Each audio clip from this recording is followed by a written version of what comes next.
नमस्कार, मी डॉक्टर कविता राणे. जेएम विशेषमध्ये आपल्या सर्वांचं स्वागत. आजच्या दिवसातली सगळ्यात मोठी राजकीय बातमी, सुनेत्रा अजित पवार या राज्याच्या उपमुख्यमंत्री होणार आहेत.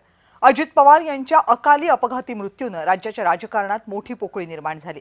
त्यातच अजित पवार यांचं पद आता कोण भूषवणार हा सवाल होता. त्याचं उत्तर आज मिळालंय. आज सकाळपासून राष्ट्रवादी काँग्रेसमध्ये घडामोडींना वेग आला. प्रफुल्ल पटेल, छगन भुजबळ, सुनील तटकरे आणि धनंजय मुंडे यांनी मुख्यमंत्री देवेंद्र फडणवीस यांची वर्षा निवासस्थानी भेट घेतली. दुपारनंतर सुनेत्रा पवार यांनी उपमुख्यमंत्रीपद स्वीकारायला होकार दिला. त्यांचा निरोप घेऊन दादांचे सहकारी नरेश अरोरा मुंबईकडे रवाना झाले. राजभवनात उद्या संध्याकाळी 5 वाजता शपथविधी पार पडेल. सुनेत्रा पवार या सामाजिक क्षेत्रामध्ये गेल्या अनेक वर्षांपासून सक्रिय आहेत. बारामती टेक्सटाईलच्या सीईओ आहेत. पर्यावरण क्षेत्रात भरीव योगदान देणारी सेवाभावी संस्था चालवतात. त्यांच्या निमित्तानं महाराष्ट्राला पहिल्या महिला उपमुख्यमंत्री लाभतील. मुख्यमंत्री देवेंद्र फडणवीस आणि राष्ट्रवादीच्या नेत्यांनी आज काय प्रतिक्रिया दिल्या बघूयात.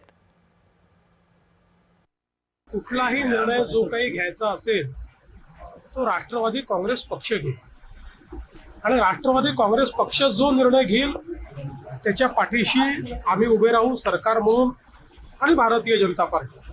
त्यामुळे मी आता आपल्याला एवढंच सांगू शकतो की अजितदादांचं कुटुंब असेल किंवा राष्ट्रवादी काँग्रेस पक्ष असेल, याच्या पाठीशी आम्ही पूर्णपणे उभे आहोत.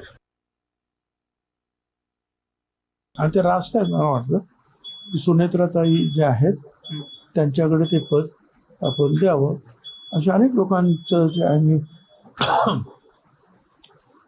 टी व्हीला सुद्धा ऐकतोय आणि ते काही चूक आहे असं मला वाटत नाही आणि ते करायला पाहिजे. पण ती शेवटी जो आहे निर्णय हा CLP मध्ये होईल.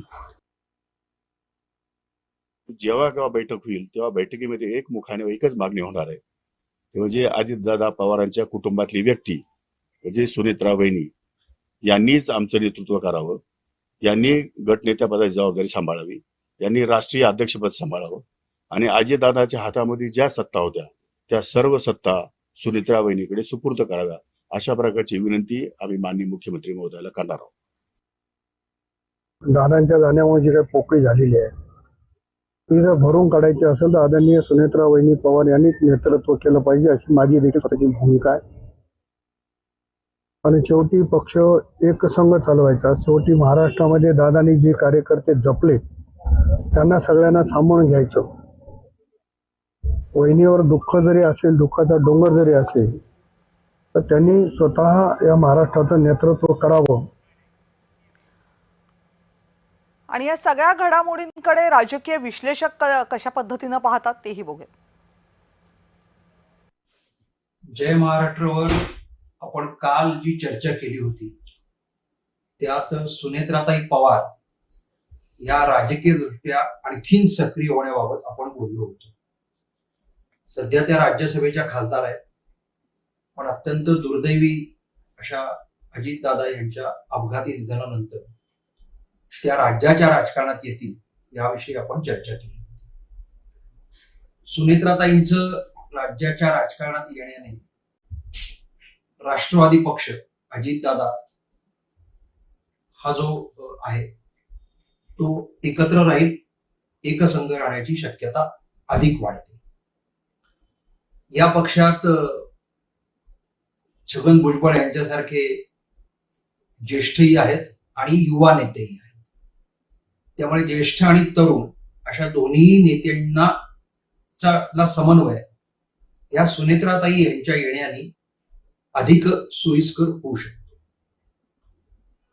प्रादेशिक पक्षांचे जे कामकाज असतं ते ह्याच स्वरूपाचं असतं आणि त्यामुळे त्याला अशा प्रकारचंच नेतृत्व, याला घराणेशाही आत्ता म्हणता येणार नाही, अशाच प्रकारचं नेतृत्व इथे लागतं.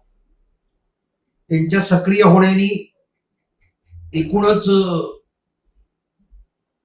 राष्ट्रवादी पक्षातले जे सगळी तरुण आहेत ते परत एका झेंड्याखाली राहतील. आणि दुसरीकडे विलिनीकरणाची चर्चा चालू आहे, तर त्या विलिनीकरणाच्या चर्चेकरता सुद्धा एक सन्मानजनक अशी स्थिती सुनेत्राताई यांच्या राज्याच्या राजकारणात सक्रिय होण्याची नाही.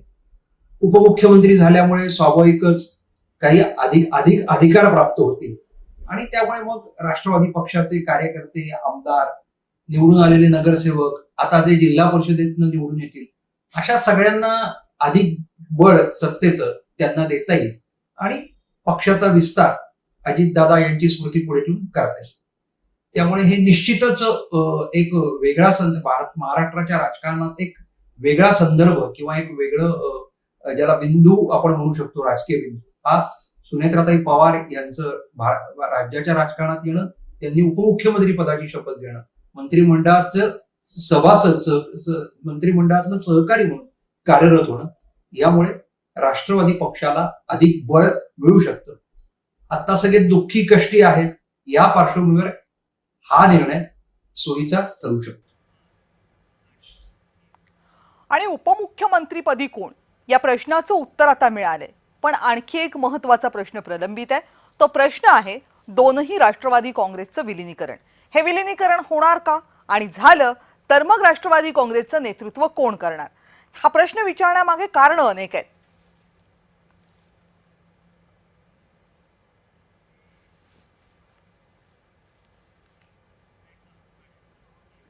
सुनेत्रा पवार जर राष्ट्रवादी काँग्रेसच्या अध्यक्ष बनल्या तर त्यांना अनुकूल आणि प्रतिकूल बाबी असतील नेमक्या कोणत्या, यावर एक नजर टाकूया.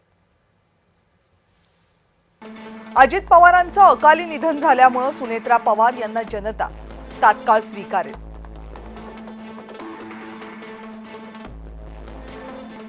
दादांच्या पश्चात पक्षात सुद्धा सुनेत्रा वहिनींना मान्यता असेल.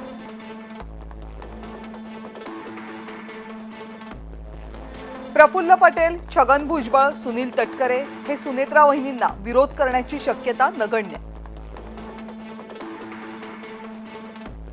सरकारी प्रशासनाचा अनुभव जरी सुनेत्रा पवार यांच्याकडे नसला तरी त्या अनुभवी उद्योजिका आहेत, समाजसेविका आहेत. त्यामुळे जनतेमध्ये काम करण्याचा बऱ्यापैकी अनुभव आहे. शरद पवार आणि सुप्रिया सुळेंकडून सुनेत्रा पवार यांना विरोध होणं कदाचित शक्य आहे, जरी तो जाहीर निश्चित नसेल. प्रशासनाचा काही अनुभव नाही हा विरोध करणाऱ्यांसाठीचा सगळ्यात मोठा मुद्दा असेल.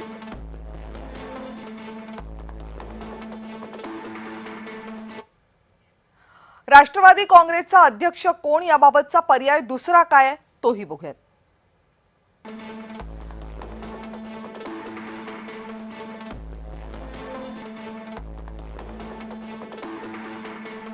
सुप्रिया सुळे हा एक पर्याय आहे. त्या पवार गटाच्या सगळ्यात लोकप्रिय महिला नेत्या आहेत.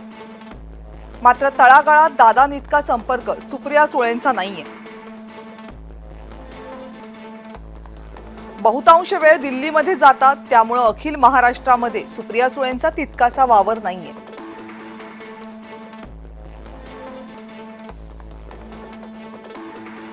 अजित पवारांशी असलेले मतभेद सर्वज्ञात आहेत, त्यामुळे नेते कार्यकर्ते त्यांना कितपत स्वीकारतील हा सवाल आहे.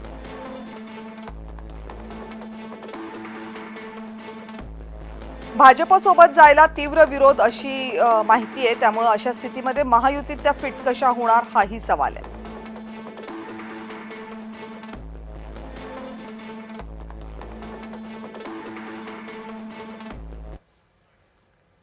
आणि दोन्ही राष्ट्रवादी एकत्र आल्या तर मग सगळ्यांसाठी शरद पवार हे एक मोठं नाव असेल अध्यक्षपदासाठी.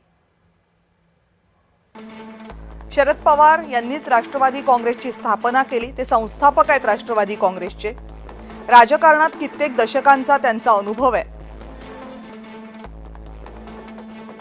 पण वयामुळे अध्यक्षपदाची धुरा हे शरद पवार घेतील का आणि सांभाळतील का हाही सवाल आहे. अजित पवारांनी बंड केल्यानंतर बहुतांश आमदार हे दादांसोबत गेले.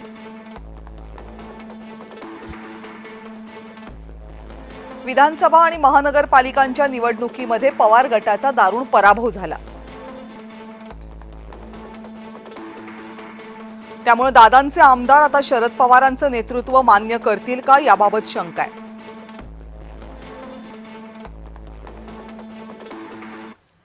चौथा पर्याय आहे प्रफुल्ल पटेल यांच्या नावाचा.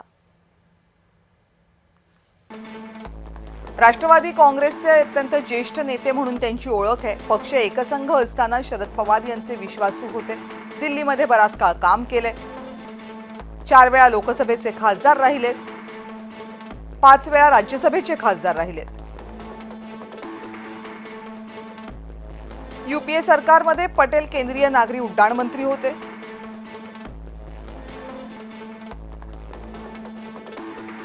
त्यामुळे दिल्लीमध्ये सत्ताधारी आणि विरोधकांशी त्यांचे चांगले संबंध राहिले.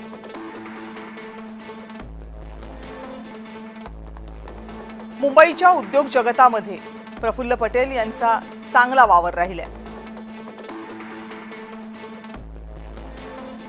महाराष्ट्राच्या राजकारणात ते आधीपासूनच फारसे सक्रिय नाहीयेत. राज्याच्या राजकारणात ते कधीही फारसे सक्रिय नव्हते. ते कायमच दिल्लीमध्ये रमले.